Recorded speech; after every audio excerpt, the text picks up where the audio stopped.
An image this week hard to forget, a homeless man falling 20 feet out of a recycling skip. Hiding out of sight to keep warm, 11 people have been crushed to death in the last 5 years. Charities do a lot in the East Midlands to prevent people sleeping rough. The absolute worst, I was actually stood at Eastern Railway Station. I was waiting for the fast trains to come through to go to London. I couldn't see any way out. I'd lost everything. I think I would have been on the streets and I don't think I would have coped. But being in here, it's gave me that second chance of starting a new life. Derby hit a peak of 47 rough sleepers 2 years ago, but against the national trend there's been a big fall to 10.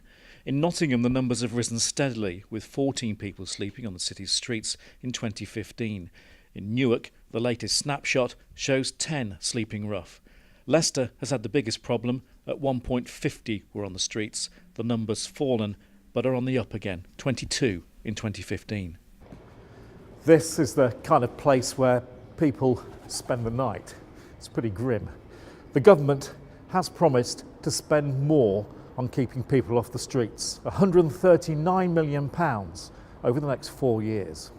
But funding is uncertain. Framework in Nottingham knows from the end of this month, money from the county council they used to help people keep off the streets will go.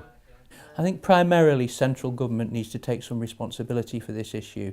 We used to have a very effective programme called Supporting People with money ring-fenced for this kind of service. Governments of all parties have made the decision to get rid of that, and it needs to come back, and it needs to come back urgently. People are going to get themselves into financial difficulties, and people are going to end up taking their own lives because that prevention services isn't there, and it's soul destroying, because at the end of the day, those of us that have been through it can actually see the effects that this is actually going to be having on people that need the services. In Derby, the YMCA gives shelter and support to 160 young people, turning lives around, like Michaela, who was kept off the streets and is now hoping to get a job. I've overcome a lot more boundaries as well. Like, I'm more confident in myself, I'm doing more things, and I look forward to getting up every day.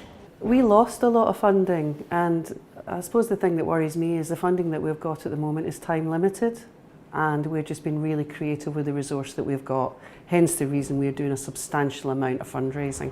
The government insists they have protected homelessness prevention funding and expect local authorities to provide quality advice and assistance to all those that approach them for help.